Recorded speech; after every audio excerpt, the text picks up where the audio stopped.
Hi dear students, welcome back to the video. നേരെ ക്വസ്റ്റ്യനിലേക്ക് വരാം. ഓക്കെ, ആദ്യ ക്വസ്റ്റ്യൻ വായിക്കാം. ഇതൊരു വെറൈറ്റി ഒരു ഇല്ലുസ്ട്രേഷൻ ആണ്. നമ്മൾ ഇനി ചെയ്യുന്ന രണ്ട് വീഡിയോ അതേപോലെ തന്നെ വെറൈറ്റി ഇല്ലുസ്ട്രേഷൻസ് ആണ്. അതായത് നമ്മൾ ചെയ്തിട്ടുള്ള ഒരു പാറ്റേണിൽ വരുന്ന ഇല്ലുസ്ട്രേഷൻസ് ഒക്കെ നിങ്ങൾക്ക് ഇനി സ്വന്തമായിട്ട് ചെയ്യാൻ പറ്റും.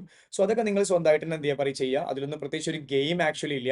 ഈ illustration one of the beautiful illustration ആണ്. ഇത് CA intermediate study material question പേപ്പറിലുള്ള ക്വസ്റ്റ്യൻ എന്താ പറയുക മക്കളെ, ഇന്റർ സ്റ്റഡി മെറ്റീരിയലുള്ള ഒരു ക്വസ്റ്റ്യൻ ആണ്.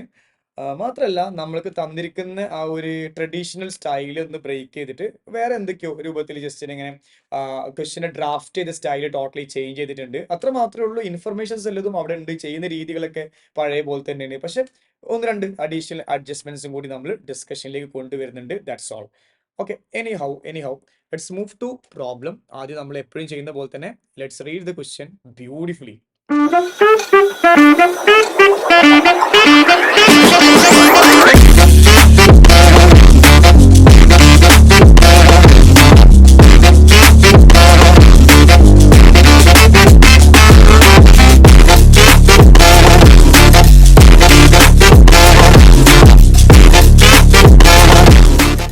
X Limited has insured itself under loss of profit policy for rupees 3,63,000. So this is nothing but Parimakale policy value. The indemnity period under the policy is 6 months. So 6-month indemnity period ഉണ്ട്. ഇവിടെ ഇവര് on 1st September 2011 a fire occurred in the factory of X Limited. So എന്ത് സംഭവിച്ചിട്ടുണ്ട്? ഒരു fire സംഭവിച്ചിട്ടുണ്ട്. So ഏത് ഡേറ്റിനാണ് fire സംഭവിച്ചത്? 1st September 2011 ആണ്. And the normal business was affected up to 1st March 2012. So ഇതാണ് അവരുടെ period. September, October, November, December, January, February, ഏകദേശം 6 മന്ത് ഫുൾ ആയിട്ടും അവർ എടുക്കുന്നുണ്ട്. സോ ഈ ഒരു പീരീഡ് ആണ് ഇന്ററപ്ഷൻ പീരീഡ് അല്ലെങ്കിൽ ഇൻഡെംനിറ്റി പീരീഡ്. ഈ പീരീഡിലെ ടേൺ ഓവർ ആണ് actual turn over. Corresponding period standard turn. Date of fire മുമ്പത്തെ 12 മാസം ആനുവൽ ടേൺ ഓവർ. കഴിഞ്ഞ ഫിനാൻഷ്യൽ ഇയറിൽ last year turn over. As simple as that. വായിച്ചു നോക്കാം. The following information is compiled for the year ended 31st March 2011. So മനസ്സിലാക്കാം, നല്ല രൂപത്തിൽ question മനസ്സിലാക്കാം. അപ്പൊ താഴെ പറയുന്ന ഇൻഫർമേഷൻസ് ഡാറ്റ എല്ലതും 31st March 2011 ഇൻഫർമേഷൻ ആണ് എന്ന് പറയുമ്പോൾ ഒരു കാര്യം ക്ലിയർ ആണ്. ഇവർ ഫോളോ ചെയ്യുന്ന accounting year April to March ആണ്. Point number 1. പോയിന്റ് നമ്പർ 2, താഴെ തരുന്ന എല്ലാ ഡാറ്റയും പ്രീവിയസ് ഇയർത്തെ ഡാറ്റയാണ്. The first point will be sales ആണ്. സോ സെയിൽസ് വിൽ ബി എന്ത് പറയും മക്കളെ, നമുക്ക് കഴിഞ്ഞ വർഷത്തെ സെയിൽസ് ആവശ്യമുണ്ട്. GPR കാണാൻ വേണ്ടി നമുക്ക് തന്നിട്ടുണ്ട്. കഴിഞ്ഞ വർഷത്തെ ഇൻഷുവേർഡ് സ്റ്റാൻഡിങ് ചാർജ് തന്നിട്ടുണ്ട്, അൺഇൻഷുവേർഡ് സ്റ്റാൻഡിങ് ചാർജ് തന്നിട്ടുണ്ട്, അതുപോലെ തന്നെ നെറ്റ് പ്രോഫിറ്റ് തന്നിട്ടുണ്ട്. സോ ഈ ഇൻഫർമേഷൻസ് ഉപയോഗിച്ചിട്ട് ഈസി ആയിട്ട് നമുക്ക് എന്ത് ചെയ്യാം, GP കാണാൻ. NP പ്ലസ് ഇൻഷുവേർഡ് വെച്ച് GP കാണാം. GP divide by sales into 100. It's very easy. Informations നമുക്ക് വേണ്ട രൂപത്തിൽ നമ്മുടെ മെമ്മറിയിലേക്ക് നിങ്ങൾ സോർട്ട് ചെയ്തിട്ട് എന്ത് ചെയ്യുക മക്കളെ, സെറ്റ് ചെയ്തിട്ട് വെക്കാം. വെൻ കംസ് ടു പ്രോബ്ലംസ് പറഞ്ഞോണം. ക്ലിയർ? ഫൈൻ. എനിവേ വായിച്ചേക്കാം. Following further details of informations turnovers are furnish. കുറച്ചധികം ടേൺ ഓവറിന്റെ ഇൻഫർമേഷൻസ് തന്നിട്ടുണ്ട്. നമുക്ക് ജസ്റ്റ് 1 by 1 ആയിട്ട് പറയും മക്കളെ, ജസ്റ്റ് ഒന്ന് നമുക്ക് വായിച്ചു നോക്കാം. The first point is turnover during the period of 12 months ending on the date of fire was 22 lakh. അതായത് ഡേറ്റ് ഓഫ് ഫയറിൽ വന്ന് അവസാനിക്കുന്ന 12 മാസത്തെ ടേൺ ഓവർ എന്ന് പറഞ്ഞു കഴിഞ്ഞാൽ അത് ഏത് ടേൺ ഓവർ ആണ്? ആനുവൽ ടേൺ ഓവർ ആണ്. So this is nothing but annual turnover during the period of interruption was 2,25,000. Interruption period turnover, indemnity period turnover. What was that interruption period? Indemnity period turnover പറയും മക്കളെ, actual turnover. Before that നമ്മൾ find out ചെയ്തത് annual turnover. This is പറയും മക്കളെ actual turnover. Hope you clear, sir? Everybody? Yes, sir. So move further. So actual turn അടുത്ത line വായിച്ചു നോക്കാം. അടുത്ത ലൈനിന്റെ പ്രത്യേകത നോക്കുക. അടുത്ത ലൈൻ വായിക്കും മക്കളെ.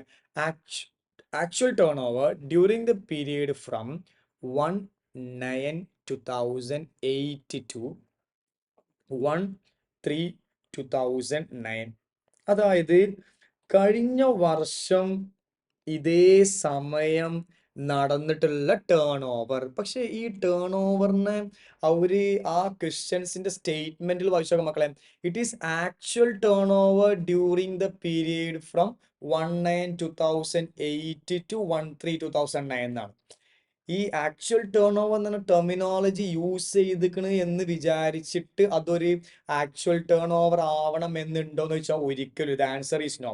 Actual turnover is actual turnover where interruption പീരീഡിൽ ഉണ്ടാകുന്ന ടേൺ ഓവർ ആണ് എന്ത് പറയും മക്കളെ, ആക്ച്വൽ ടേൺ ഓവർ. അല്ലാതെ ആക്ച്വൽ എന്ന് പറഞ്ഞൊരു വേർഡ് മറ്റെവിടെയെങ്കിലും കൊണ്ട് ഉപയോഗിച്ച് എന്നുള്ളതിന്റെ സെൻസിൽ അത് ആക്ച്വൽ ടേൺ ഓവർ ആവണമെന്ന് ഒരു നിർബന്ധവും ഇല്ല. സോ ക്വസ്റ്റ്യൻ ഒരു പക്ഷേ തിരിച്ചും മറിച്ചും വളച്ചും ഒടിച്ചും ഒക്കെ വേണമെങ്കിൽ എന്ത് ചെയ്യാം, നിങ്ങളുടെ അടുത്തേക്ക് പറയാം, നിങ്ങൾ ഡ്രാഫ്റ്റ് ചെയ്യാം. പക്ഷെ ഞാൻ പറഞ്ഞു വരുന്ന പോയിന്റ് ഇത്ര മാത്രമേ ഉള്ളൂ. നിങ്ങൾ കോൺസെപ്ച്വലി സെറ്റ് ആണ്. ബിക്കോസ് വീഡിയോ നമ്പർ 1, 2, 3 ഒക്കെ നമ്മൾ ബ്യൂട്ടിഫുൾ ആയിട്ട് വാച്ച് ചെയ്തിട്ടുണ്ട് എന്നുണ്ടെങ്കിൽ you get A beautiful confidence. മാത്രമല്ല നിങ്ങൾക്ക് നല്ല അടിപൊളിയായിട്ട് പറപ്പിക്കാൻ പറ്റും. അപ്പൊ ഈ ഒരു വേർഡിന്റെ ഗിമ്മിക്സിലൊന്നും നമുക്ക് പോയിട്ട് എന്ത് ചെയ്യേണ്ട ആവശ്യമില്ല, പറയും മക്കളെ, വീഴേണ്ട യാതൊരു ആവശ്യമില്ല. കിട്ടിയ? സോ ആക്ച്വൽ ടേൺ ഓവർ എന്ന വേർഡ് അവർ ഉപയോഗിച്ചോട്ടെ, ഒരു പ്രശ്നമില്ല. ദിസ് ഇസ് നത്തിങ് ബട്ട് മറികളെ standard turnover. So the standard turnover which is equal to തന്നിട്ടുണ്ട് എത്ര മക്കളെ, 7,50,000. മാത്രമല്ല അത് കുറച്ചും കൂടി ബ്യൂട്ടിഫുൾ ആയിട്ട് നെറേറ്റ് ചെയ്യുന്നത് during the preceding year corresponding to the indemnity period was rupees 7,50,000. ഒരു തരത്തിലുള്ള കൺഫ്യൂഷനും വെച്ചിട്ടൊന്നല്ല സ്റ്റേറ്റ്മെന്റ് ഡ്രാഫ്റ്റ് ചെയ്തത്, ക്ലിയർ ആയിട്ട് പറഞ്ഞിട്ടുണ്ട്. ഇതിന് കറസ്പോണ്ടിങ് ആയ കഴിഞ്ഞ വർഷത്തെ നത്തിങ് ബട്ട് എന്ത് പറയും മക്കളെ, സ്റ്റാൻഡേർഡ് ടേൺ ഓവർ. ഇനി ഇതാണോ ആക്ച്വൽ ടേൺ ഓവർ, ഇതാണോ സ്റ്റാൻഡേർഡ് ടേൺ ഓവർ, ആ ഡൗട്ടൊക്കെ വരുന്ന ആൾക്കാർ എന്തിനാണ് മക്കളെ പേടിക്കുന്നത്? എന്തായാലും സ്റ്റാൻഡേർഡ് ടേൺ ഓവറിനെക്കാട്ടി ഒരിക്കലും ഏത് കൂടൂല, ആക്ച്വൽ ടേൺ ഓവർ കൂടില്ല. അങ്ങനെ നിങ്ങൾക്ക് ഈസിയായിട്ട് മനസ്സിലാക്കാൻ പറ്റും ഏതാണ് സ്റ്റാൻഡേർഡ് ടേൺ ഓവർ, ഏതാണ് actual turnover. Actual turnover standard turn over കൂടുതൽ കഴിഞ്ഞാൽ പിന്നെ ലോസ് വരുന്നുണ്ട്, അവിടെ പ്രോഫിറ്റ് ലൂസ് ആവുന്നുണ്ടോ? ഒന്നുമില്ലടാ. മനസ്സിലായോടാ? ഫൈൻ. സോ ഇവിടെ നമുക്ക് 3 ഇൻഫർമേഷൻ കിട്ടി. ഇപ്പൊ നമുക്ക് എല്ലാ ടേൺ ഓവറും കിട്ടി. Last year turnover, annual turnover, actual turnover, standard turnover. We got all the turnover related data. Comfortable ആണല്ലോ. So let's move to next paragraph. ക്വസ്റ്റിലേക്ക് പോകുന്ന സമയത്ത് ഇങ്ങനെയാണ് പറഞ്ഞത്, X limited spend an amount of 40,000 as additional cost of working during the period of indemnity. So here there is a 40,000 rupees അതവർ spend ചെയ്യുന്നുണ്ട് additional working expense ആയിട്ട് indemnity പീരിയഡിൽ. So this is additional cost of working. It is additional cost of working. നമ്മൾ ഇതിനെയാണ് നമ്മൾ എന്ത് കാണല്, admissible additional expense കാണാൻ വേണ്ടിയിട്ട് ഉപയോഗിക്കുന്ന ആക്ച്വൽ എക്സ്പെൻസ്. ഓക്കെ അല്ലേ? On the account of this expenditure, ഈ ഒരു അഡീഷണൽ എമൗണ്ട് സ്പെൻഡ് ചെയ്തത് കൊണ്ട് ഉണ്ടായിട്ടുള്ള കുറച്ച് കാര്യങ്ങൾ പോയിന്റ് നമ്പർ എയും അതേപോലെ പോയിന്റ് നമ്പർ ബിയും സംസാരിക്കുന്നുണ്ട്. നമുക്ക് റെലവെന്റ് ഡാറ്റ അതിൽ നിന്നും പിക്ക് ചെയ്തെടുക്കണം. പോയിന്റ് നമ്പർ 1 പറഞ്ഞത്, there was A saving of rupees 15,000 in an insured standing charges during the period of indemnity. അപ്പൊ ഇൻഡെംനിറ്റി പീരിയഡിൽ 15,000 രൂപയുടെ ഒരു സേവിങ് ഉണ്ടായിട്ടുണ്ടെന്ന് പറയുന്നുണ്ട്. ഒന്നുമല്ല, സേവിങ്ങിന് ഇൻഷുർഡ് സ്റ്റാൻഡിങ് ചാർജ് ആയിട്ട് നമുക്ക് നേരിട്ട് എന്ത് ചെയ്യാം, പിക്ക് ചെയ്യാൻ പറ്റും. സോ ആ ഡാറ്റ അവിടെ എടുക്കാം. കിട്ടിയ? Reduced turn over avoided. Turn over reduce ചെയ്യുന്നത് അവോയ്ഡ് ചെയ്തു റുപ്പീസ് 1 lakh. ഈ സ്റ്റേറ്റ്മെന്റ് കുറച്ചൊരു ട്വിസ്റ്റിയാണ് കേട്ടോ. റെഡ്യൂസ്ഡ് ടേൺ ഓവർ അവോയ്ഡഡ്, അതായത് ടേൺ ഓവർ റിഡക്ഷൻ അവോയ്ഡ് ചെയ്തു. ടേൺ ഓവർ കുറയുന്നത് തടഞ്ഞു എന്ന് പറഞ്ഞാൽ ടേൺ ഓവർ കൂടി, അല്ലെങ്കിൽ ടേൺ ഓവർ ഉണ്ടായി. ടേൺ ഓവർ റിഡക്ഷൻ അല്ലെങ്കിൽ ടേൺ ഓവർ റിഡക്ഷൻ അത് അവോയ്ഡ് ചെയ്തു എന്ന് പറഞ്ഞു കഴിഞ്ഞാൽ ടേൺ ഓവർ റെഡ്യൂസ് ആയില്ല, അതുകൊണ്ട് ടേൺ ഓവർ ഉണ്ടായി. ടേൺ ഓവർ ഉണ്ടായി അല്ലെങ്കിൽ ടേൺ ഓവർ കൂടി, ടേൺ ഓവർ നിലനിർത്താൻ പറ്റി, എങ്ങനെ വേണമെങ്കിലും അസൈൻ ചെയ്യാം, അല്ലെങ്കിൽ എങ്ങനെ വേണമെങ്കിലും നമുക്ക് അണ്ടർസ്റ്റുഡ് ചെയ്യാം. Was rupees 1 lakh. സോ 1,00,000 രൂപ അങ്ങനെ ഈ ഒരു 18,000 രൂപ ചെലവാക്കിയതുകൊണ്ട് നമുക്ക് 1,00,000 രൂപയുടെ അഡീഷണൽ സെയിൽസ് ഉണ്ട് എന്ന കഥയാണ് പറഞ്ഞു വരുന്നത്. കാരണം ആക്ച്വൽ ടേൺ ഓവർ ആക്ച്വലി എത്രയുള്ളത് പറയും മക്കളെ, 2,25,000. ഇതാണ് ആക്ച്വൽ ടേൺ ഓവർ ഉള്ളത്. ഇവിടെ റിഡക്ഷൻ ഇൻ ടേൺ ഓവർ അല്ലെങ്കിൽ ടേൺ ഓവർ റിഡക്ഷൻ അവോയ്ഡ് ചെയ്തത് എത്ര, 1,00,000 രൂപ. അപ്പൊ ഈ 1,00,000 രൂപ ടേൺ ഓവർ കൂടുന്നത് ആരാണ് പറയും മക്കളെ, ഈ 40,000 രൂപയുടെ അഡീഷണൽ എക്സ്പെൻസ് പൊട്ടിച്ചതുകൊണ്ടാണ് 1,00,000 രൂപയുടെ ടേൺ ഓവർ റിഡക്ഷൻ തടഞ്ഞത് തന്നെ 1,00,000 രൂപ ടേൺ ഓവർ ഉണ്ടായത് എന്ന് മീൻ ചെയ്യാം. മാത്രമല്ല വീണ്ടും നമ്മളെ കൺവേ ചെയ്യണേ, but for this expenditure the turn over after the date fire would have been only 1,25,000. അതായത് ഈ ഒരു എമൗണ്ട് 40,000 രൂപ നമ്മൾ സ്പെൻഡ് ചെയ്തിട്ടില്ലായിരുന്നു എങ്കിൽ the turnover after the date of fire would have been only 1,25,000. അപ്പൊ നമ്മൾ ഇങ്ങനെ ഒരു എമൗണ്ട് സ്പെൻഡ് ചെയ്തിട്ടില്ലായിരുന്നു എങ്കിൽ ഫയറിന് ശേഷം ഉണ്ടാവുന്ന നമ്മളുടെ ടേൺ ഓവർ എന്ന് പറയുന്നത് എത്രേ ആവുള്ളൂ മക്കളെ? 1,25,000 ആവുള്ളൂ. പക്ഷേ നമ്മളുടെ ടേൺ ഓവർ എത്രയാണ് പറയും മക്കളെ? 2,25,000 ആണ്. അപ്പൊ ഈ ഒരു എമൗണ്ട് 40,000 ചെലവാക്കിയതുകൊണ്ടാണ് 1,20,000 എത്ര ആയത്? 2,25,000 ആയത്. അതുകൊണ്ട് ഈ ഒരു എമൗണ്ട് നമുക്ക് എത്ര ടേൺ ഓവർ പറയും മക്കളെ ഉണ്ടാക്കി തന്നു പറയും മക്കളെ? 1,00,000. അതാണ് additional sales generated by additional എക്സ്പെൻസിന്റെ കഥ. മനസ്സിലായ മക്കളെ? ഒരു പ്രോപ്പർ കഥ പറഞ്ഞ ക്വസ്റ്റ്യൻ ഇത് മാത്രമേ ഉള്ളൂ. മറ്റെല്ലാ ഇല്ലുസ്ട്രേഷൻസിലും നമ്മൾ അസ്യൂം ചെയ്യുന്നത് അതാണ് അതാണ് ഇതാണ് അങ്ങനത്തെ അസംഷൻസിലേക്കാണ് പോകുന്നത്. പക്ഷെ ഇതൊരു ക്ലിയർ കട്ട് സ്റ്റോറി പറയുന്നുണ്ട് ഇവിടെ.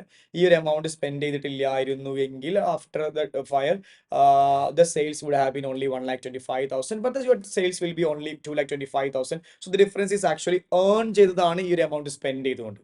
I hope you clearly understood the points. Yes, sir. Actual turnover എത്രടാ? 2,25,000. No doubt, no doubt. കഥ പറഞ്ഞതാ. ഇത്രേ ആവുള്ളൂ. ഇത് ചെയ്തുകൊണ്ട് ഇത്ര ആയി. So you gained 1,00,000 rupees additional sales due to additional expenditure. Comfortable? Thumbs up. എല്ലാവരും കമന്റ് ഹാപ്പി ആണല്ലോ? Okay okay everybody okay. So നമുക്ക് അതും കിട്ടിയിട്ടുണ്ട്. Next point a special clause. ഇത് നമുക്ക് കഴിഞ്ഞ ഇല്ലുസ്ട്രേഷൻസിലൊന്നും നമ്മൾ ഡിസ്കസ് ചെയ്യാത്ത ഏരിയയാണ്. A special clause in the policy stipulates that owing to the reason acceptable to the insurer under the special circumstances the following increases are to be made. So ഈ ഒരു പോളിസിയിൽ സ്പെഷ്യൽ ക്ലോസ് വെച്ചിട്ടുണ്ട്. ആ reasons ആൾ accept ചെയ്യും, insurer accept ചെയ്യുന്നുണ്ട് സ്പെഷ്യൽ സർക്കംസ്റ്റാൻസസിൽ. And the following increases are to be made. ചില ഇൻക്രീസുകൾ കൊണ്ടുവരുന്നുണ്ട്, അല്ലെങ്കിൽ ചില ഇൻക്രീസുകൾ നടത്തുന്നുണ്ട്. ഒന്നാമത്തെ point increase of turnover standard and actual by 10%. അതായത് ഒരു ട്രെൻഡ് ഇൻ ടേൺ ഓവർ ഉണ്ട്, 10% increase in trend in turnover ഉണ്ട്.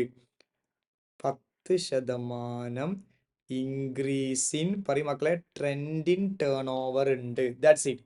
പക്ഷെ ഈ വേർഡിങ്സ് കുട്ടികളിൽ ഉണ്ടാക്കുന്ന ട്വിസ്റ്റ് വേറെ തന്നെയാണ്.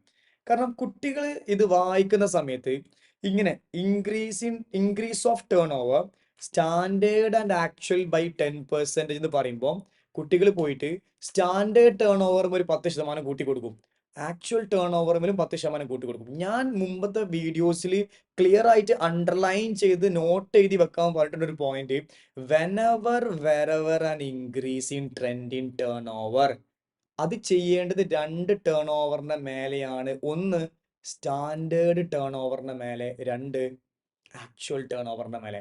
This is a use standard ടേൺ ഓവറിന്റെ മേലെ, അതുപോലെ തന്നെ ആനുവൽ ടേൺ ഓവറിന്റെ മേലെ. ഞാൻ മാറ്റി പറയുന്നു, ആനുവൽ ടേൺ ഓവറിന്റെ മേലെ. സോ സ്റ്റാൻഡേർഡും ആനുവലും മാത്രമാണ് നമ്മൾ ഫ്ലെക്സ് ചെയ്യാം. ഒരു കാരണവശാലും ആക്ച്വലിനെ ഫ്ലെക്സ് ചെയ്യാൻ പറ്റില്ല. Actual is always actual. For example here ഈ സ്റ്റാൻഡേർഡ് ആൻഡ് ആക്ച്വൽ എന്നൊക്കെ പറയുന്നത് ഒരു ടെക്നിക്കൽ ടേംസ് ആണ്, ഒരു ടേം യൂസ് ചെയ്യുന്നതാണ്. ഇപ്പൊ കോസ്റ്റിംഗിൽ സ്റ്റാൻഡേർഡ് കോസ്റ്റിംഗ് പറയുന്ന ആൾക്കാർക്ക് മനസ്സിലാക്കുന്നുണ്ടാവും, all the standards are set for എന്ന് പറയും മക്കളെ ആക്ച്വൽ. ഈ സ്റ്റാൻഡേർഡ് ബൈ ആക്ച്വൽ എന്ന ടേംസ് ഒന്നും നിങ്ങൾ കേൾക്കാത്തൊന്നല്ല. കോസ്റ്റിംഗിൽ എസ്പെഷ്യലി സ്റ്റാൻഡേർഡ് കോസ്റ്റിംഗിൽ മറ്റു സ്ഥലങ്ങളിലൊക്കെ ഈ standard and actual, all the standards are set for എന്ന് പറയും മക്കളെ ആക്ച്വൽ. കിട്ടിയ അപ്പൊ ആ ഒരു ടേം ആണത് ആക്ച്വലി. അല്ലാതെ സ്റ്റാൻഡേർഡിന്റെ മേലെയും ആക്ച്വലിന്റെ മേലെയും എത്ര ചെയ്യണം, 10% ചെയ്യണം എന്നല്ല ആക്ച്വലി. മനസ്സിലായോ? എപ്പോ wherever an increase in trend in turnover ഏതിന്റെ മേലേക്കാണ് ചെയ്യാൻ പറയും മക്കളെ? സ്റ്റാൻഡേർഡിലും ആനുവലിലും. ഞാൻ നേരത്തെ പറഞ്ഞ ചെറിയൊരു മിസ്റ്റേക്ക് പറ്റിയ പോലെ ആനുവലിലാണ് ചെയ്യുക. ക്ലിയർ ആണല്ലോ? ഇനി നമ്മൾ മനസ്സിലാക്കേണ്ട കാര്യം, സ്റ്റാൻഡേർഡ് എന്ന് പറഞ്ഞാൽ നമ്മൾ പറഞ്ഞത് ഇത്ര ഉണ്ടാവുമായിരുന്നു എന്നുള്ളതാണ്. അത് നമുക്ക് ഫ്ലെക്സ് ചെയ്യാം. മുമ്പത്തെ കൊല്ലം എത്ര ഉണ്ടായിരുന്നു, അതിനെക്കാട്ടി അടുത്ത കൊല്ലം ഉണ്ടായിരുന്നു, അതിനെക്കാട്ടി കഴിഞ്ഞ കൊല്ലം ഉണ്ടായിരുന്നു. അപ്പൊ അതിനെക്കാട്ടി അടുത്ത കൊല്ലം ഈ കൊല്ലം ഉണ്ടാകും എന്ന് നമുക്ക് ഇങ്ങനെ അസ്യൂം ചെയ്യാനും അത് വളരെ ഓപ്പൺ അപ്പ് ആയിട്ട് പറയാനും ഒക്കെ നമുക്ക് പറ്റും. കാരണം this is not the reality actually. That's not the reality അല്ലെ. നമ്മൾ കഴിഞ്ഞ ഡാറ്റ വിത്ത് എക്സ്പീരിയൻസ് നമ്മൾ പറയാണ് അത്ര ഉണ്ടാകുമല്ലേ. Then real is always real. മനസ്സിലായോ? Real is always real. അതായത് ഇപ്പോ ഞാൻ ശ്വസിച്ച് വിട്ടിട്ടുള്ള ആ ഒരു ബ്രീത്ത്, ഞാനിപ്പോ ഇപ്പൊ ഞാൻ തൊട്ട് മുമ്പ് ഞാൻ എടുത്തൊരു ഇൻഹെയിൽ ആൻഡ് എക്സെയിൽ ഇല്ലേ, ആ ഒരു ബ്രീത്തില്ലേ, അതൊരു കാരണവശാലും എനിക്ക് വീണ്ടും തിരിച്ചു പോയിട്ട് ഒരു 5 സെക്കൻഡ് ലോങ്ങർ ആയിട്ട് അങ്ങനെ എടുത്തെടുക്കാൻ ഒരിക്കലും പറ്റില്ല. കാരണം ഈ മൊമെന്റിൽ എനിക്ക് ചേഞ്ച് വരുത്താം. അടുത്ത മൊമെന്റിൽ എനിക്ക് എന്ത് ചെയ്യാം, മാറ്റങ്ങൾ വരുത്താം. ഫ്യൂച്ചറിലേക്ക് എനിക്ക് പ്ലാനുകൾ ചെയ്യാം. പക്ഷേ ലാസ്റ്റ് ടൈം എനിക്ക് ഒരിക്കലും അങ്ങോട്ട് പോയി കറക്റ്റ് ചെയ്ത് ഇങ്ങോട്ട് വരൽ എന്തല്ല പറയും മക്കളെ, പോസിബിൾ അല്ല. അപ്പൊ ആക്ച്വൽ ഈസ് ഓൾവേസ് എന്ത് പറയും മക്കളെ, ആക്ച്വലിന് ഒരു തരി പോലും അങ്ങോട്ടോ ഇങ്ങോട്ടോ മാറ്റാൻ പറ്റില്ല. അങ്ങനെ ഫ്ലെക്സ് ചെയ്യാൻ കഴിയുന്നതാണ് എന്നുണ്ടെങ്കിൽ അത് എന്തല്ല പറയും മക്കളെ, ആക്ച്വൽ അല്ല. മനസ്സിലായോ? നിങ്ങൾക്ക് ഡ്രീംസിനെ സ്വിച്ച് ചെയ്യാം. നിങ്ങളുടെ ആഗ്രഹങ്ങൾ എന്ത് ചെയ്യാം മക്കളെ, നിങ്ങൾക്ക് എന്തിനെ ഫ്ലെക്സ് ചെയ്യാം, സ്വിച്ച് ചെയ്യാം, പലതും ചെയ്യാം. പക്ഷെ റിയാലിറ്റിനെ, ഈ നടന്നു പോയ മൊമെന്റ്സിനെ, കഴിഞ്ഞു പോയ സമയങ്ങളെ നമുക്ക് ഒരിക്കലും പിന്നീട് പോയിട്ട് അതിനെ ഓൾട്ടർ ചെയ്തിട്ട് മാറ്റിയെടുക്കൽ പോസിബിൾ അല്ല. അങ്ങനെ ടൈം ട്രാവലിംഗ് മെഷീൻ നിലവിലില്ല എന്നാണ് ബിലീവ് ചെയ്യുന്നത്. ഫിക്ഷണൽ മൂവീസിലൊക്കെ നമ്മൾ കണ്ടിട്ടുണ്ട്. പക്ഷെ നിലവിൽ ആക്ച്വലി അത് നല്ല പറയും മക്കളെ, പോസിബിൾ അല്ല. കംഫർട്ടബിൾ ആണല്ലോ, ഇൻ ഫ്യൂച്ചർ മേ ബി അത് പോസിബിൾ ആവാം. അപ്പൊ നമുക്ക് വേണമെങ്കിൽ ചേഞ്ച് കൊണ്ടുവരാം. ഇപ്പൊ തൽക്കാലം ആവുന്നില്ല. Comfortable, fine. എനിവേ പറഞ്ഞ പോയിന്റ് ക്ലിയർ ആണ്. സാധാരണ ട്രെൻഡ് ടേൺ ഓവർ തന്നെയാണ്. സ്റ്റാൻഡേർഡ് ചെയ്യാം പറയും മക്കളെ, ആനുവൽ ചെയ്യാം. അടുത്ത point, increase in rate of gross profit by 2% from the previous year level. ഈ ഒരു സ്റ്റേറ്റ്മെന്റ് കൊണ്ട് ഇവർ ഉദ്ദേശിക്കുന്നത് പ്രീവിയസ് ഇയർ ലെവൽ GP റേറ്റിന്റെ മേലെ രണ്ട് എന്ത് ചെയ്യുക, പെർസെൻറ്റേജ് കൂടി കൂട്ടിയിട്ട് ഒരു പെർസെൻറ്റേജ് എടുക്കുക. This is not 2% of the percentage അല്ല, this is the figure plus 2. അപ്പൊ മൊത്തം percentage. What was that sir, what was that sir? Simple let me tell you this way. For example, നിങ്ങൾ GP rate കണ്ട്, GP rate നമ്മൾ ഇങ്ങനെ കാണാൻ പറയും മക്കളെ, GP divide by sales into 100. That's how we calculate GPR. നമ്മൾ GPRന്റെ equation ഒക്കെ ഇട്ട് GP റേറ്റ് കണ്ടു. GP റേറ്റ് കാൽക്കുലേറ്റ് ചെയ്ത സമയത്ത് നമുക്ക് GP കിട്ടിയത് 20%. പ്ലസ് പ്ലസ് ലാസ്റ്റ് ഇയറിന് GP 2% കൂട്ടാൻ പറഞ്ഞു. 2% കൂട്ടാൻ പറയാന്ന് പറയുമ്പോൾ നിങ്ങൾ ഇതിനെ മിസ്ഇൻറ്റർപ്രിറ്റ് ചെയ്യപ്പെടണ്ട. 20% ഓഫ് ദ 2% അല്ല, this is 20% plus 2, 22%. This is 22%. അതല്ല, നിങ്ങൾ 30% ആണ് കാണുന്നത് എങ്കിൽ ഇറ്റ് ഈസ് പറയും മക്കളെ 32%. നിങ്ങൾ 13% ആണെങ്കിൽ പ്ലസ് 2 പറയും മക്കളെ 15%. അതല്ല, നിങ്ങൾ 18% ആണെങ്കിൽ പറയും മക്കളെ പ്ലസ് 2 എന്ത് പറയും മക്കളെ 20%. മനസ്സിലായിട്ടുണ്ടാവും. This is not percentage of the percentage, it is percentage plus that percentage. കിട്ടിയ, അതായത് ആ കാൽക്കുലേറ്റർ വേണ്ടിയിട്ട് പൊട്ടിച്ച് കൂട്ടി കൊടുക്കണ്ട. 18 ആണെങ്കിൽ 18 പ്ലസ് 2 എത്ര, 20. 20 ആണെങ്കിൽ 20 പ്ലസ് 2 22. 23 ആണെങ്കിൽ പ്ലസ് 2 25. 28 ആണെങ്കിൽ പ്ലസ് 2 എത്ര, 30. മനസ്സിലാവോടാ, മനസ്സിലാവോടാ? അപ്പൊ ഈ രണ്ട് കാര്യങ്ങൾ മാത്രമല്ലേ. അപ്പോൾ ഇതിലിപ്പോ ഇല്ലുസ്ട്രേഷൻസിൽ ഞാൻ പറഞ്ഞു, ക്വസ്റ്റ്യൻ ഡ്രാഫ്റ്റ് ചെയ്ത സ്റ്റൈലിൽ വ്യത്യാസമുണ്ട്. ഒരു കഥ പറഞ്ഞിട്ടുണ്ട്. ഈ സേവിങ് ഇൻഷുറൻസ് സ്റ്റാൻഡ് ഇതിന്റെ എന്താ പറയുക മക്കളെ, ടേൺ ഓവർ ഇൻക്രിമെന്റലിന്റെ. അത് മാത്രമല്ല 10% ട്രെൻഡ് ഇൻ ടേൺ ഓവർ ഉണ്ട്. അത് ആക്ച്വൽ മേലും ആ ഒരു ക്ലാരിറ്റി മിസ്സിംഗ് കണ്ട് ഒഴിവാക്കുകയാണ്. സ്റ്റാൻഡേർഡ് മേലും ആനുവലും മാത്രമാണ് ചെയ്യുക. അതേപോലെ തന്നെ റേറ്റ് ഓഫ് GP, നമ്മൾ കിട്ടുന്ന റേറ്റ് ഓഫ് GPന്റെ കൂടെ 2 കൂട്ടി മൊത്തം GPR എടുക്കണം. ക്ലിയർ? എന്ന് ചെയ്താലോ? നേരെ നമുക്ക് എന്ത് ചെയ്യാൻ പറയും മക്കളെ, സൊല്യൂഷനിലേക്ക് വരാം. സോ നിങ്ങൾ PDF ഡൗൺലോഡ് ചെയ്തിട്ടുണ്ടാവും, നിങ്ങളുടെ കയ്യിൽ ആ PDF ഉണ്ടാവും. സോ നമുക്ക് ആ PDF നിങ്ങൾ എന്ത് ചെയ്യുക, റീഡ് ചെയ്യുക. നമുക്ക് നേരെ സ്റ്റെപ്പ് നമ്പർ 1 2 3 4 ദാറ്റ്സ് നമുക്ക് മക്കളെ മൂവ് ചെയ്യാം. കിട്ടിയ, സോ നമുക്ക് നേരെ എന്ത് ചെയ്യാം, നമ്മുടെ PDF വരാം. So let's take question number 7 ആണ്, നമ്മൾ 8 ആക്കി മാറ്റിയിട്ടുണ്ട്. സോ നമുക്ക് നേരെ ചെയ്യല്ലേ. First of all standard turnover ആണ്. എല്ലാ ഡാറ്റയും നമ്മൾ നേരത്തെ തന്നെ പറയും മക്കളെ മുൻകൂട്ടി എടുത്ത് വെച്ചത് കൊണ്ട് നമുക്ക് അങ്ങനെയുള്ള ഒരു ഇഷ്യൂസും ഇല്ല. നമുക്ക് നേരെ എന്ത് ചെയ്താൽ മതി മക്കളെ, പിക്ക് ചെയ്തിട്ട് ഡ്രോപ്പ് ചെയ്തിട്ടാൽ മാത്രം മതി. So that okay. സോ നമുക്ക് നേരെ എന്ത് ചെയ്യാം, ക്വസ്റ്റ്യനിൽ ഡാറ്റാസ് ടേക്ക് ചെയ്തിട്ട് നേരെ ഇവിടെ കൊണ്ട് പറയും മക്കളെ ഡ്രോപ്പ് ചെയ്തിടാം. ക്ലിയർ ആവുമല്ലോ മക്കളെ, ക്ലിയർ ആവുമല്ലോടാ? ഓക്കെ ആണല്ലോ?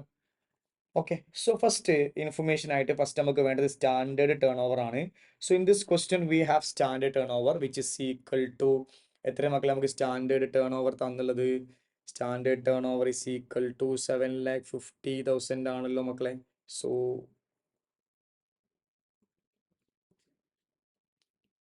നമുക്ക് എഴുതി കൊടുക്കാം 7,50,000.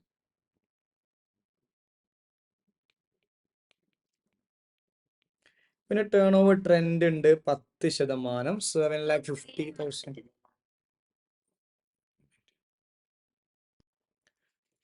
Okay, so it's okay, fine, yeah. So നമുക്ക് ട്രെൻഡ് എന്ത് ചെയ്യുക 10% എന്ത് ചെയ്യുക ആഡ് ചെയ്യുക. So increase in trend in turn over 10% ഉണ്ട്. So it is 75,000. സോ നമുക്ക് ജസ്റ്റ് ടോട്ടൽ ചെയ്യാം 7,50,000 പ്ലസ് 75,000 എന്ന് പറയുമ്പോൾ 8 ലാക്ക് എത്ര മക്കളെ 25,000 ലെസ് ആക്ച്വൽ ടേൺ ഓവർ ആണ്. ആക്ച്വൽ ടേൺ ഓവർ ഓൾറെഡി നമുക്ക് ക്വസ്റ്റ്യനിൽ തന്നിട്ടുണ്ട്. So let's read the question. So നമുക്ക് നേരെ എന്ത് ചെയ്യുക ക്വസ്റ്റ്യനിലുണ്ട് actual turnover. Actual turnover വന്നിട്ട് എത്ര മക്കളെ 2,25,000 അല്ലേ 2,25,000. സോ നമുക്ക് നേരെ എന്ത് ചെയ്യാം അവിടെ വന്നിട്ട് എഴുതി കൊടുക്കുക. ഇറ്റ് ഈസ്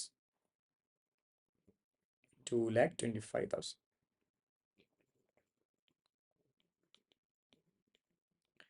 സോ ഇത് മൈനസ് ചെയ്യുമ്പോൾ യു വിൽ ഗെറ്റ് എന്ത് പറയും മക്കളെ short sale which is equal to എല്ലാവരും കമൻറ്റ് ചെയ്യും മക്കളെ. എല്ലാവരും കമൻറ്റ് എത്ര കിട്ടി 6 lakh. That's how we do step number 1. That's how we do step number 1. So let's move to step number 2. എൻ്റെ കൂടെ തന്നെ പേപ്പറും പേനൊക്കെ എടുത്ത് എഴുതിയിട്ട് തന്നെ പഠിക്കുക. ചുമ്മാ വീഡിയോ കണ്ടിരിക്കരുത്. നിർബന്ധമായിട്ട് എഴുതി തന്നെ പഠിക്കുക. നിങ്ങൾക്ക് അതിൻ്റെ ബെനിഫിറ്റ് ഷുവറായിട്ട് കിട്ടും. Okay.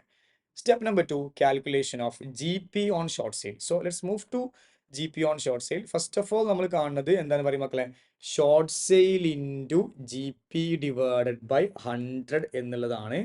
So short sale into GP divided by 100 എന്ന് പറയുമ്പോൾ ഷോർട്ട് സെയിൽ നമ്മൾ ഓൾറെഡി കണ്ടെത്തി വെച്ചിട്ടുണ്ട്. എത്ര മക്കളെ 6 lakh into GP divided by 100 എന്നല്ലേ. സോ നമുക്ക് GP റേറ്റ് അറിയോ ഇല്ല. അപ്പോൾ തൽക്കാലം ഞാൻ എന്ത് ചെയ്യുക എപ്പോഴും ചെയ്യുന്ന പോലെ ഇതിവിടെ ഇങ്ങനെ എഴുതി വെക്കും അല്ലേ നമ്മുടെ ആൻസർ ഒക്കെ എഴുതാനായിട്ട്. അതിനുശേഷം നമ്മൾ ആദ്യം പോയിട്ട് എന്ത് കാൽക്കുലേറ്റ് ചെയ്യും പറയും മക്കളെ GPR കാൽക്കുലേറ്റ് ചെയ്യും. സോ നമ്മൾ GPR എങ്ങനെ കാൽക്കുലേറ്റ് ചെയ്യാം. It is GP divided by sales into 100 is equal to ഇവിടെയും നമുക്ക് കുറച്ച് ഡാറ്റ നമുക്ക് ഓൾറെഡി അറിയാം. നമുക്ക് അറിയുന്ന ഡാറ്റ എന്തൊക്കെയാ അറിയാം. സെയിൽസ് അറിയാം 20 lakh ആണെന്നുള്ളത്. പിന്നെ NP 1,20,000 ആണ്. ഇൻഷ്യൂർഡ് സ്റ്റാൻഡിങ് ചാർജ് 2,40,000 ആണ്. ഓക്കെ ഈ ഇൻഫർമേഷൻസ് ഒക്കെ നമുക്ക് നേരെ എന്ത് ചെയ്യാം നമ്മുടെ ഇതിലേക്ക് സൊല്യൂഷനിലേക്ക് കൊണ്ടുവരാം. സോ ഇവിടെ നമുക്ക് ക്വസ്റ്റ്യൻസിലെ ഡാറ്റ ഒക്കെ ഒന്ന് നോക്കിക്കോളി. ഓക്കെ അല്ലേ. സെയിൽസ് 20 ലക്ഷം പിന്നെ 1,20,000 2,40,000. ഓക്കെ. സോ ഇവിടെ നമുക്ക് എന്ത് ചെയ്യാം 20 lakh ഇൻറ്റു 100. പക്ഷെ നമുക്ക് എന്ത് വേണം GP വേണം. So GP is equal to നമ്മൾ എങ്ങനെ കാണുക. ഇറ്റ് ഈസ് NP പ്ലസ് എങ്ങനെ മക്കളെ NP പ്ലസ് ഇൻഷ്യൂർഡ് എന്ത് പറയും മക്കളെ standing charges. Insured standing charges which is equal to 1,20,000 plus 2,40,000 is equal to 3,60,000. Are you all comfortable, sir? Yes, sir. So it is 3,60,000 divided by 20 lakh into 100 will get you എത്ര മക്കളെ percentage കിട്ടുക ഒന്ന് ചെയ്ത് നോക്കാം. 3,60,000 3,60,000 divided bye okay എത്ര കിട്ടി 18%. നമുക്കിവിടെ 18% കിട്ടിക്കഴിഞ്ഞാൽ ഇവിടെ എടുക്കേണ്ടത് 18% ആണോ പ്ലീസ്. ഇവിടെ നമ്മൾ 18% എടുക്കുക അല്ല. നമ്മൾ എന്ത് ചെയ്യുക 18% പ്ലസ് എത്ര മക്കളെ രണ്ടും കൂടി കൂട്ടിയിട്ട് എത്ര എടുക്കുക 20%. അപ്പോൾ നമുക്ക് നേരെ ഇവിടെ എഴുതാ എത്ര 20% അല്ലേ. 6 lakh 20% is equal to 1,20,000. Are you all comfortable to listen, sir? Okay ആണല്ലോ. Okay ആണല്ലോ everybody. Yes. So that's how we finish എന്തൊക്കെ മക്കളെ step number 1 as well as പറയും മക്കളെ step number 2. So let's move to step number 3, calculation of admissible additional expenditure. Calculation of either admissible additional expenditure. Okay ആണല്ലോ. So നമുക്ക് നേരെ നമ്മളുടെ ഇതിലേക്ക് പോവാം. First of all list of the following നമ്മൾ എപ്പോഴും ഇങ്ങനെയാണ് എഴുതുക ലീസ്റ്റ് ഓഫ് ദി ഫോളോയിങ് അല്ലേ. List of the following first one actual ആണ്. ആക്ച്വൽ എക്സ്പെൻസ് നമ്മൾ എത്രയെന്നുള്ളത് കണ്ടെത്തിയിട്ടുണ്ട്. ആക്ച്വൽ എക്സ്പെൻസ് നമുക്ക് ക്വസ്റ്റ്യനിൽ നിന്ന് ഡയറക്ട്ലി അവൈലബിൾ ആണ് വിച്ച് ഇസ് ഈക്വൽ ടു 40,000. അത് എഴുതി കൊടുക്കാം. പിന്നെ GP on additional sales generated by additional expense ആണ്. ഇവിടെ നമുക്ക് ഓൾറെഡി നമുക്ക് കഥ പറഞ്ഞിട്ടുണ്ട്. നമ്മൾ പ്രോപ്പറായിട്ട് റീഡ് ചെയ്തിട്ടുണ്ട്. സോ അത് നേരെ ഇൻഫർമേഷൻസ് പിക്ക് ചെയ്യാണ്. 1 lakh ആണ് അഡീഷണൽ സെയിൽസ് ഉള്ളത്. ഇൻറ്റു 20% ആണ് GPR. So which is equal to പറയും മക്കളെ 20,000. ഒന്ന് 40,000 ആക്ച്വലി ചെലവാക്കിയത് GP on അഡീഷണൽ സെയിൽസ് പ്രകാരം നോക്കുമ്പോൾ 20,000 ഉള്ളൂ. ഇനി നമ്മൾ മൂന്നാമത്തതിൽ രണ്ട് ഇക്വേഷൻ നമുക്കുണ്ട്. ഇതിൽ നമ്മൾ ഒന്നാമത്തെ അല്ലേ ചെയ്യാം. മൂന്നിൽ എപ്പോഴും ഞാൻ എൻ്റെ പേഴ്സണൽ സജഷൻ എപ്പോഴും പറയാറുണ്ട്, ബി തന്നെ ചെയ്യാൻ പാടുള്ളൂ. ബി തന്നെ ചെയ്യാം. Actual expense into GP on annual adjusted turnover divided by GP on annual adjusted turnover plus ഇത് മേലെ ഇതിനെ താഴ്ത്തി ചെയ്താൽ പ്ലസ് അൺഇൻഷുർഡ്. അതാണ് നമ്മളുടെ ഒരു കോൺസെപ്റ്റ് എന്ന് പറഞ്ഞത്. സോ അങ്ങനെയാണ് എന്നുണ്ടെങ്കിൽ നമുക്ക് നേരത്തെ ഇവിടെ ഡാറ്റ ഒക്കെ എഴുതി കൊടുക്കാം. സോ ഹിയർ ഇറ്റ് ഈസ് നമ്മൾ എങ്ങനെ കാണും മക്കളെ 40,000 ഇൻറ്റു. ഇനി നമുക്ക് കുറച്ച് ഡാറ്റ വേണം. എന്തൊക്കെയാണ് വേണ്ടത്? ആനുവൽ ടേൺ ഓവർ വേണം. അപ്പോൾ ക്വസ്റ്റ്യനിൽ നമുക്ക് ആനുവൽ ടേൺ ഓവർ എന്താണ് പറയും മക്കളെ? അവൈലബിൾ ആണ്. ആനുവൽ ടേൺ ഓവർ വന്നിട്ട് എത്രയാണ്? 22 lakh ആണ്. അപ്പോൾ നമുക്ക് നേരെ എന്ത് ചെയ്യുക? ഇവിടെ ഞാനൊരു സൈഡിലായിട്ട് ശ്രദ്ധിച്ചോ, ഞാൻ ഇവിടെ ഒരു സൈഡിലായിട്ട് ആനുവൽ ടേൺ ഓവർ എത്ര എഴുതിയിട്ടുണ്ട് പറയും മക്കളെ? ഒരു 22 lakh എഴുതുന്നുണ്ട്. ഞാൻ പറഞ്ഞിട്ടുണ്ട് എപ്പോഴെങ്കിലും ഒരു ട്രെൻഡിങ് ടേൺ ഓവർ വന്നാൽ അത് എവിടെയൊക്കെ ചെയ്യണം പറയും മക്കളെ? സ്റ്റാൻഡേർഡിലും ആനുവലിലും ഒരു 10% ട്രെൻഡ് കൂട്ടുകയാണ്. സോ 2,20,000 ആണ് അതിൻ്റെ ട്രെൻഡ്. കൂട്ടി കൊടുക്കുമ്പോൾ എത്ര കിട്ടുക പറയും മക്കളെ? 24,20,000. കംഫർട്ടബിൾ ആണല്ലോ, ഫൈൻ. നമുക്ക് ഇതാണോ വേണ്ടത്? അല്ല, GP on annual adjusted turn over എന്നാണ്. അതായത് GP എത്ര മക്കളെ? 20% ആണ്. 20% ഓൺ എത്ര മക്കളെ? 24,20,000 ആണ്. അതൊന്ന് ചെയ്ത് ടെക്സ്റ്റ് ചെയ്യും മക്കളെ. അതൊന്ന് ചെയ്ത് ടെക്സ്റ്റ് ചെയ്തെടുക്കുക. എല്ലാവരും ടെക്സ്റ്റ് ചെയ്യും. 4,84,000. So it is 4,84,000 divided by 4,84,000 plus uninsured standing charge. ക്വസ്റ്റ്യനിലുണ്ട് അൺഇൻഷുവേർഡ് സ്റ്റാൻഡിങ് ചാർജ് 20,000 ആണ്. അപ്പൊ ഞാൻ അവിടെ എത്ര എടുക്കുക പറയും മക്കളെ? 5,04,000 അല്ലേ? അതായത് താഴത്ത് 4,84,000 എഴുതുക, പ്ലസ് ഒരു 20,000 കൂടി ആഡ് ചെയ്യുക. കറക്റ്റ് അല്ലേ മക്കളെ? കറക്റ്റ് അല്ലേടാ? കറക്റ്റ് അല്ലേടാ? 4,84,000 ഡിവൈഡഡ് ബൈ 5,04,000. കംഫർട്ടബിൾ അല്ലേ? അതായത് 4,84,000 താഴത്ത് ഒന്നും കൂടി എഴുതിയെടുക്കുക, പ്ലസ് എന്തും കൂടി ആഡ് ചെയ്യുക പറയും മക്കളെ? അൺഇൻഷുവേർഡ് സ്റ്റാൻഡിങ് ചാർജസ് ആയിട്ടുള്ള 20,000 എന്ത് ചെയ്യുക പറയും? ആ 20,000 എന്ത് ചെയ്യുക? ആഡ് ചെയ്യുക. അപ്പോൾ നമ്മൾ കാൽക്കുലേറ്റ് ചെയ്യുമ്പോൾ നമുക്ക് ആൻസർ കിട്ടുന്നത് 38,413. എത്ര കിട്ടുക? 38,413. അങ്ങനെയാണെങ്കിൽ നമുക്ക് നേരെ എന്ത് ചെയ്യാം? ഇവിടെ നമുക്ക് എത്ര കിട്ടിയത്? 38,413 ആണ്. പക്ഷെ ഇത് റൺ ആവില്ല, കാരണം നമുക്ക് ഇവിടെ നമ്മൾ മൂന്നെണ്ണം ഉണ്ട്. ഒന്ന് 40,000 ആക്ച്വൽ ഉണ്ട്, പിന്നെ GP on അഡീഷണൽ സെയിൽസിന് ഒരു 20,000 ഉണ്ട്, പിന്നെ ഇവിടെ 38,413 ഉണ്ട്. അപ്പോൾ ഇതിൽ ഏതാണ് ലീസ്റ്റ് പറയും മക്കളെ? 20,000 ആണ്. അപ്പോൾ തൊട്ട് താഴത്തെ എഴുതുക admissible additional expense is equal to എത്ര വരിക മക്കളെ? 20,000. I hope you clearly understood the points, sir, everybody. Okay അല്ലേ? അങ്ങനെയാണെന്നുണ്ടെങ്കിൽ നമുക്ക് നേരെ എന്ത് ചെയ്യാം? നമ്മുടെ അടുത്ത സ്റ്റെപ്സിലേക്ക് പോവാം. ഹെഡിങ് ചെയ്തുക step number 4, calculation of actual claim, അതല്ലെങ്കിൽ ഗ്രോസ് ക്ലെയിം. ആക്ച്വൽ ലോസ് അല്ലെങ്കിൽ ഗ്രോസ് ക്ലെയിം. Gross claim. ഈ ഗ്രോസ് ക്ലെയിമിന്റെ പെർസ്പെക്റ്റീവ് ആദ്യം തന്നെ പറഞ്ഞിട്ടുണ്ട്. അതായത് നമുക്ക് ആവശ്യമുള്ളതൊക്കെ എന്ത് ചെയ്യുക മക്കളെ? ചോദിച്ചു മേടിക്കുക. അതായത് എനിക്ക് GP on ഷോർട്ട് സെയിൽ വേണം, എനിക്ക് അഡ്മിസിബിൾ വേണം, സേവിങ് ഉണ്ടെങ്കിൽ ഇത് കുറയ്ക്കണം, ചക്ക മാങ്ങ തേങ്ങ, അങ്ങനെ. മനസ്സിലായല്ലോ? ഫൈൻ. എനിവേസ് നമുക്ക് നേരെ എന്ത് ചെയ്യാം? നമ്മുടെ സൊല്യൂഷനിലേക്ക് വരുന്ന സമയത്ത് നേരെ ഞാൻ ഇങ്ങനെ ഡ്രാഫ്റ്റ് ചെയ്യാണ്. Statement showing calculation of gross claim. നമുക്ക് എന്തൊക്കെയാണ് വേണ്ടത്? ചോദിച്ച് മേടിക്കുക. എന്തൊക്കെയാണ് വേണ്ടത് മക്കളെ? ഒന്ന് GP on ഷോർട്ട് സെയിൽ വേണം. GP on ഷോർട്ട് സെയിൽ നമ്മൾ ഓൾറെഡി കണ്ടെത്തി വെച്ചിട്ടുണ്ട്. വിച്ച് ഇസ് ഈക്വൽ ടു എത്ര മക്കളെ? 1,20,000 പ്ലസ് അഡ്മിസിബിൾ അഡീഷണൽ എക്സ്പെൻസ് വേണം. അത് നമ്മൾ കണ്ടെത്തി വെച്ചിട്ടുണ്ട് പ്രീവിയസ് സ്റ്റെപ്പിൽ 20,000. അങ്ങനെ മൊത്തം എത്ര പറയും മക്കളെ? 1,40,000. ഇതിൽ സേവിങ് ഉണ്ട്, 15,000 രൂപയുടെ സേവിങ് ഉണ്ട്. നമുക്ക് ഒന്നും കൂടി മേക്ക് ഷുവർ ചെയ്യാം. ഞാൻ ഓർമ്മ വെച്ച് ചെയ്തതാണ്. നമുക്ക് നോക്കി നോക്കാം.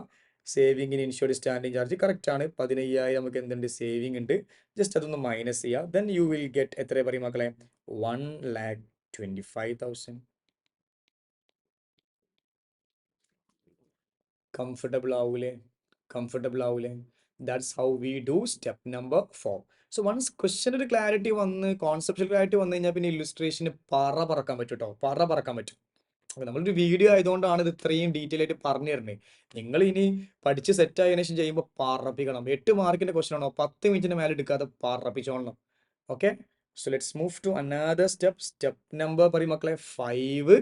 സ്റ്റെപ്പ് നമ്പർ 5 നമ്മൾ എന്താ സ്റ്റെപ്പ് നമ്പർ 5ൽ ചെയ്യുക? Calculation of net claim. Calculation of net claim. അപ്പൊ നെറ്റ് ക്ലെയിം കാൽക്കുലേറ്റ് ചെയ്യാനായിട്ട് നമുക്ക് കുറച്ച് ഡാറ്റ പറയും മക്കളെ ആവശ്യമുണ്ട്. ഫസ്റ്റ് ഓഫ് ഓൾ നമുക്ക് ആ ഒരു ഡാറ്റയിലേക്ക് എന്ത് ചെയ്യാം? വരാം. ഓക്കെ, ആ ഡാറ്റയിലേക്ക് വരാം. സോ ഫസ്റ്റ് നമുക്ക് ആവശ്യമായുള്ള ഡാറ്റ എന്ന് പറഞ്ഞാൽ എന്തൊക്കെയാണ് വേണ്ടത്? പോളിസി വാല്യൂ വേണം അല്ലെ? പോളിസി വാല്യൂ വേണം. സോ എത്രയാണ് പോളിസി വാല്യൂ? നമുക്ക് ക്വസ്റ്റ്യനിലേക്ക് നോക്കി വെക്കുക. പോളിസി വാല്യൂ ക്വസ്റ്റ്യനിലുണ്ട് വിച്ച് ഇസ് ഈക്വൽ ടു 3,63,000. എത്ര മക്കളെ? 3,63,000. നമുക്ക് എഴുതി കൊടുക്കുക 3,63,000. പിന്നെ G P on annual adjusted turnover ആണ്. പ്രീവിയസ് സ്റ്റെപ്സിൽ നമ്മൾ എത്രയാണ് G P on annual adjusted turnover കണ്ടെത്തിയ മക്കളെ? എത്രയാണ് G P on annual adjusted turnover നമ്മൾ നേരത്തെ സ്റ്റെപ്പിൽ കണ്ടെത്തി വെച്ചത്? ഇസ് ഈക്വൽ ടു എത്ര കിട്ടിയേ? ഇവിടെ നമ്മൾ കണ്ടെത്തിയിട്ടുണ്ടല്ലോ ഓൾറെഡി, ഒന്ന് ചെക്ക് ചെയ്ത് നോക്കാം. 4,84,000. Am I right, sir? Am I right, sir? Yes, sir. 4,84,000. അപ്പോൾ നോക്കുമ്പോൾ തന്നെ മനസ്സിലാവുന്നുണ്ട് പോളിസി വാല്യൂ 3,63,000 ആണ്. പക്ഷേ G P on annual adjusted over 4,84,000 ആണ്, കൂടുതലാണ്. ഗ്രോസ് ക്ലെയിം വന്നിട്ട് നമ്മൾ നേരത്തെ പറഞ്ഞ പോലെ 1,00,000 എത്ര പറയും മക്കളെ? 25,000 ആണ്. അപ്പോൾ 3,63,000 രൂപയുടെ പ്രോഫിറ്റ് ആണ് പോളിസിയിൽ കവർ ചെയ്യണത്. ആ സമയം തന്നെ നമ്മൾ അത്ര 4,84,000 രൂപയുടെ പ്രോഫിറ്റ് കപ്പാസിറ്റി ഉള്ള ആളുകളാണ്. നമ്മൾ ഉണ്ടാക്കുന്ന എല്ലാ പ്രോഫിറ്റ്സും ഇൻഷുർ ചെയ്തിട്ടുള്ള പ്രോഫിറ്റ്സ് അല്ല. അപ്പൊ നമ്മളുടെ എല്ലാ നഷ്ടങ്ങളും ഇൻഷുറൻസ് കമ്പനി തരണം എന്നില്ല. അതുകൊണ്ട് ഗ്രോസ് ക്ലെയിം ഫുള്ളും നെറ്റ് ക്ലെയിം ആയിട്ട് കിട്ടൂല. നമ്മൾ ഈ ഇക്വേഷൻ അഡോപ്റ്റ് ചെയ്യേണ്ടി വരും. എന്താണ്? Net claim is equal to policy gross claim into policy value divided by G P on annual adjusted turnover. And that's how we do. എത്രയാണ് gross claim? 1,25,000 into policy value. എത്ര നമ്മുടെ policy value മക്കളെ? 3,63,000 divided by value of stock on the date of fire എന്ന് പറഞ്ഞ പോലെ, നമ്മൾ loss of സ്റ്റോക്കിൽ പറയുന്ന പോലെ ഇവിടെ നമുക്ക് G P on annual adjusted turnover ആണ് 4,84,000. Then you will get, take your calculator, put the number, calculate 93,750. That's how we calculate claim for loss of profit. I hope you clearly understood this question. This is one of the beautiful illustration. പറഞ്ഞു ചെയ്യേണ്ട question ആണ്. എന്നാൽ ഒരു നമുക്ക് ഇതിനൊക്കെ ചോദിക്കാൻ പറ്റിയ ഒരു ക്വാളിറ്റി ഉള്ള ഒരു ക്വസ്റ്റ്യൻ ആണെന്ന് തന്നെ വേണമെങ്കിൽ നമുക്ക് എന്ത് ചെയ്യാം? പറയാം. So it's all about today's video. നമുക്ക് അടുത്തൊരു വീഡിയോയിൽ അടുത്തൊരു ബ്യൂട്ടിഫുൾ ഇല്ലുസ്ട്രേഷൻ്റെ ഡിസ്കഷനുമായിട്ട് കാണാം. ബൈ.